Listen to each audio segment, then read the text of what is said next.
नमस्कार। इस वक्त एक बहुत बड़ी खबर आ रही है उपचुनाव को लेकर के, जो एलनाबाद में होना था। एलनाबाद उपचुनाव को लेकर एक बहुत बड़ी खबर है। क्या खबर आई है जल्दी से आपको बताएंगे। इससे पहले आप जल्दी से जल्दी जुड़ जाइए। जितना जल्दी आप जुड़ेंगे हम बता पाएंगे कि आखिर एलनाबाद उपचुनाव और जो संभावित था कि कालका में भी उपचुनाव होगा, उसको लेकर चुनाव आयोग का एक बहुत बड़ा फैसला अभी अभी आया है। चुनाव आयोग ने फैसला ये किया है कि एलनाबाद में, जो कि बहुत जल्द अगले ही महीने चुनाव होना था, वो फिलहाल टाल दिया है। चुनाव आयोग ने बढ़ते संक्रमण के चलते जो है वो चुनाव आयोग ने चुनाव को, उपचुनाव को टाल दिया है। फिलहाल उपचुनाव नहीं करवाए जाएंगे एलनाबाद में। और साथ ही साथ जिसकी संशय था कि कालका में भी, हालांकि कालका में जब से हाईकोर्ट ने एक फैसला स्टे किया है सजा पर, तब से अभी वहां पर उपचुनाव को लेकर के कुछ खास अभी अपडेट सामने नहीं आया था कि चुनाव होगा या नहीं होगा।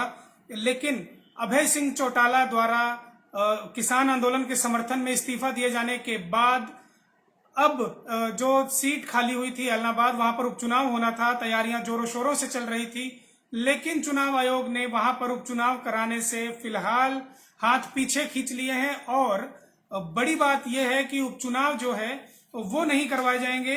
कहां कहां उपचुनाव होने थे ये भी आपको बताएंगे। इलेक्शन कमीशन ने एक पत्र जारी किया है, उसमें जितने भी लोकसभा की सीटें थी और साथ के साथ जहां जहां उपचुनाव करवाया जाना था विधानसभा, वो सभी टाल दिए गए हैं। जो इन्फॉर्मेशन अभी आ रही है उसमें हरियाणा की 2 सीटें बताया जा रहा है।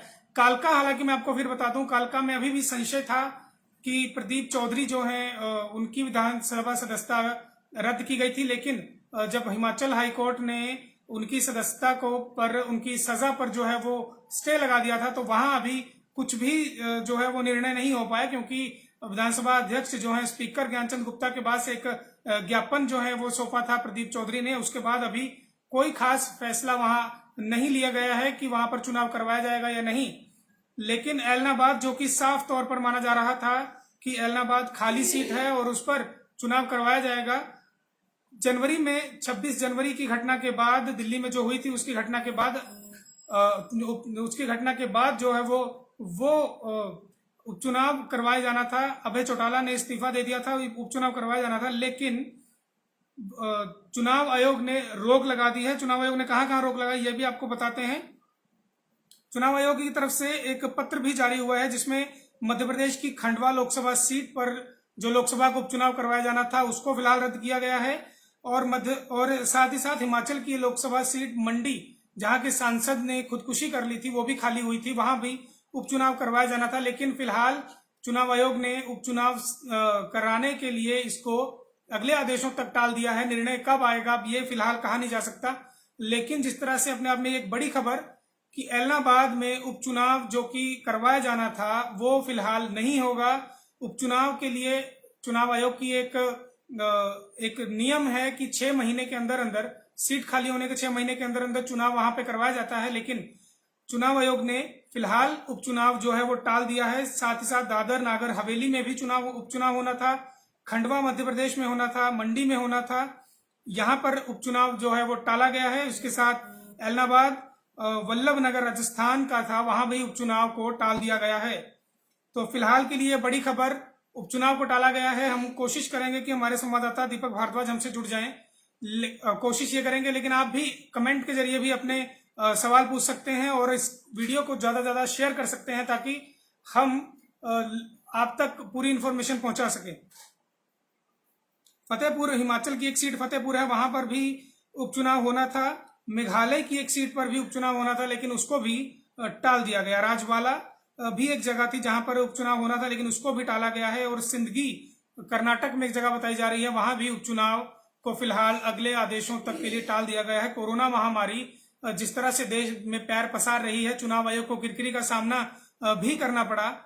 अब सवाल ये उठता है कि बंगाल में जब पूर्ण चुनाव हो सकता है, 5 राज्यों में अगर पूर्ण चुनाव हो सकता है, तो एक सीट, हरियाणा की एक सीट एलनाबाद पर उपचुनाव क्यों नहीं हो सकता, ये कई लोग सवाल कर रहे हैं।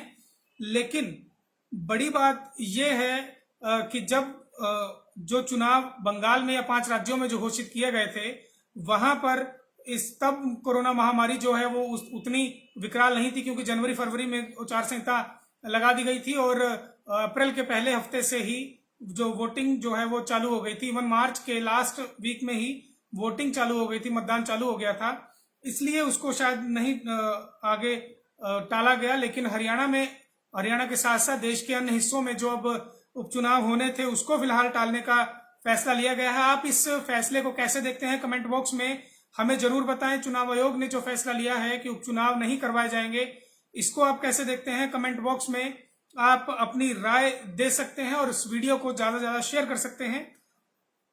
हम आपको फिर एक बार बता दें कि हरियाणा में 2 सीटें थी जो खाली हुई हैं। हालांकि एक सीट पर संशय अभी भी बरकरार है कालका में कि वहां पर सीट को खाली किया जाएगा या खाली घोषित नहीं किया जाएगा। लेकिन एलनाबाद जो कि खाली सीट थी, वहां पर उपचुनाव करवाने के जो तारीख थी फिलहाल उसको टाल दिया गया है। उपचुनाव नहीं होगा। हम ये भी कह सकते हैं कि चुनाव ना होने के चलते जो राजनीतिक दल हैं उनको कुछ समय और मिल गया है, वो और तैयारी भी कर सकते हैं। लेकिन साथ ही ये जरूर एक बड़ा घटनाक्रम है कि चुनाव नहीं करवाया जाएगा। हालांकि सवाल कुछ लोग जरूर उठाएंगे इस पर, क्योंकि बड़ी बात ये भी कही जा रही है कि हरियाणा में पंचायती चुनाव भी होने हैं और उपचुनाव भी होने थे, और इस बीच हरियाणा में जो कहें किसान आंदोलन भी चल रहा है, उसका प्रभाव भी खासा था। और सरकार के लिए जरूर एक राहत की सांस होगी, क्योंकि उपचुनाव नहीं होगा। और जैसे पंचायत के चुनाव भी जो थे वो भी इसीलिए कहा जा रहा था कि लेट करवाए जा रहे हैं, क्योंकि सरकार किसानों की नाराजगी को और मोल लेना नहीं चाहती। सरकार चाहती है कि जल्द से जल्द किसानों का आंदोलन खत्म हो, उसके बाद जो है वो विधानसभा, और उसके बाद विधानसभा का उपचुनाव, और साथ ही जो है नगर निगम की जो भी चुनाव होने हैं वो भी, और साथ ही पंचायतों के चुनाव करवाए जा सके। तो फिलहाल बड़ी खबर हम आप तक पहुंचा रहे थे। हरियाणा में उपचुनाव एलनाबाद सीट पर नहीं होगा, फिलहाल के लिए टाल दिया गया है। कब होगा इसकी तारीख अभी तो नहीं आई है, लेकिन जब भी इस उपचुनाव की तारीख आएगी हम अपने दर्शकों तक जरूर पहुंचाएंगे। इस वीडियो को आप ज्यादा से ज्यादा शेयर करिए और अपने और जानकार लोगों तक भी आप ये खबर पहुंचा सकते हैं कि एलनाबाद में उपचुनाव को फिलहाल टाल दिया गया है। साथ ही देश के और हिस्सों में भी जहां पर उपचुनाव होना था उसको टाला गया है। फिलहाल के लिए इतना ही। जो भी और जानकारी आएगी हम आप तक पहुंचाएंगे। आप देखते रहिए पंजाब केसरी टीवी।